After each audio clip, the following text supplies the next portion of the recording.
Hello, this is Daniel Mart, and today I'm going to be doing another review. This time around, I'm going to be doing a review for Thor.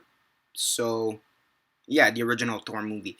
And I actually just noticed that this movie came out on May 6th, 2011, and we are currently on April 26th, 2016. So I'm just going to put this as a 5-year anniversary review because why not?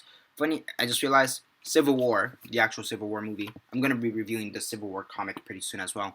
Um, they came out literally 5 years apart. Thor, and then 5 years later we had Civil War. So yeah, I'm gonna put this as a 5th anniversary review because why not? Um, me.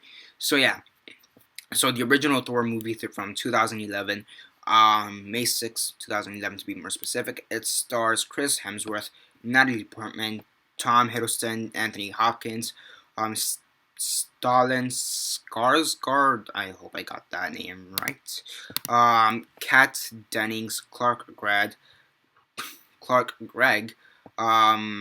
Idris Elba, Colm Feore, Ray Stevenson, and is there anybody else that's actually important? Jamie Alexander, Rene Russo, Adriana Bizarro, Josh Dallas, and Tad Tadanabu Asano.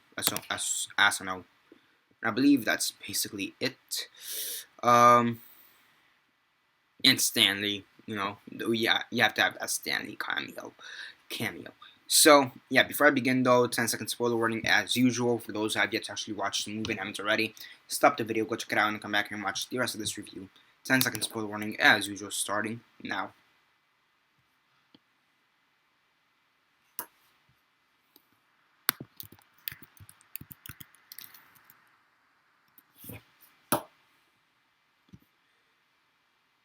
Okay, so 10 seconds are up. So for those who have yet to actually watch the movie and haven't already, please don't comment down below or be messaging me. That never gave me fair warning because as usual, I did. So as usual, quick synopsis, likes and dislikes, and then the rating. Yeah? Yeah, quick synopsis, likes and dislikes, and then the rating. Yeah. So basically you have Thor, and after a battle with some of the frost giants, Odin banishes Thor because he is too arrogant, and yeah, so he banishes Thor, and he ends up in Earth, um, which they call Midgard, and basically, yeah, he's in Earth. He falls in love with Jane Foster. I mean, okay, that came out wrong. He lands in New Mexico. Thor's hammer, Malmrin, or whatever you want to call it, Maldron, I can't pronounce that, is there. Okay, so it's stuck there to the ground. Everybody's trying to get it. Jane Foster, she's trying to educate Thor exactly on how stuff works, how normal mid-Earth stuff works. Well, at the same time, Thor is trying to get back his right to the throne. I suppose he's trying to get back. He's trying to get his access back into Asgard. Eventually, Malmrin. Eventually, the government, Shield to be more specific, go around Malmrin or the Hammer and try to take it out. And of course, that fails, and up until Thor comes in, crashes the Shield department facility, and then takes Mjolnir out. And at the end of the movie, he has to battle something that looks like a Sentinel. Oh, by the way, Jeremy Renner is in this movie as well as Hawkeye. Hawkeye's first appearance in a movie. So yeah, the MCU. Probably the weakest. I don't know. Yeah, probably one of the weakest movies in the MCU. Thor, The Dark World. The Thor movies are. Many people criticize the Iron Man movies for being weak. Think about it. At least remember what happens in the Iron Man movies. The Thor movies, I have no idea I don't even remember who the hell the villain was.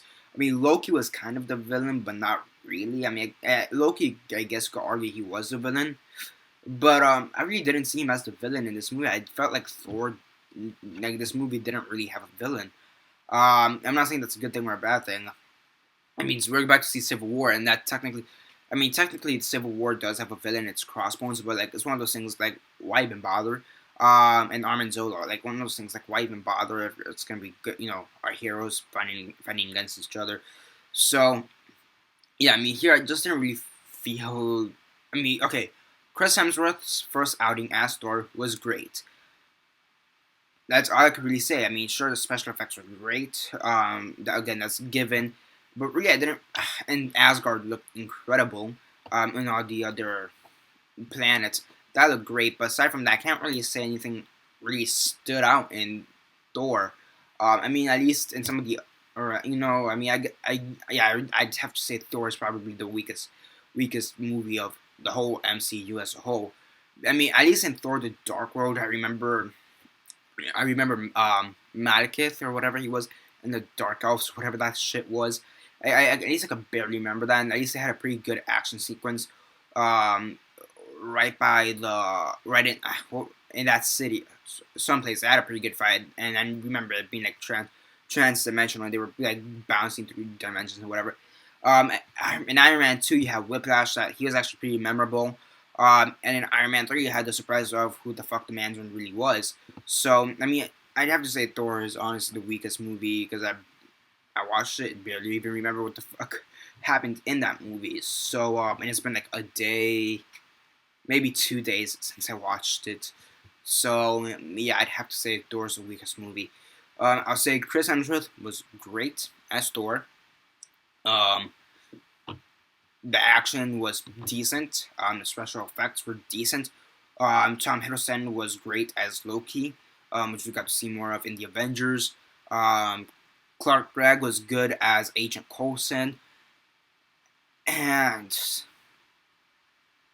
yeah, that's really it. On a scale of 1 to 10, 1 being the worst, 10 being the best, and 6 being decent, I'll give this one a 6 out of 10. It's just really forgettable, that's the thing. And yeah, that's basically it for now. Subscribe if not already subscribed. I do movie reviews, TV show reviews, and comic book reviews. Comment down below on your thoughts on the movie. Have you seen it? And if not, and why not? And if you have, what are your thoughts on it? Comment all that time to let me know. Like the video, share on Facebook, Twitter, MySpace, or whatever gets preferred. And that's basically it for now. This is Daniel Mart signing off.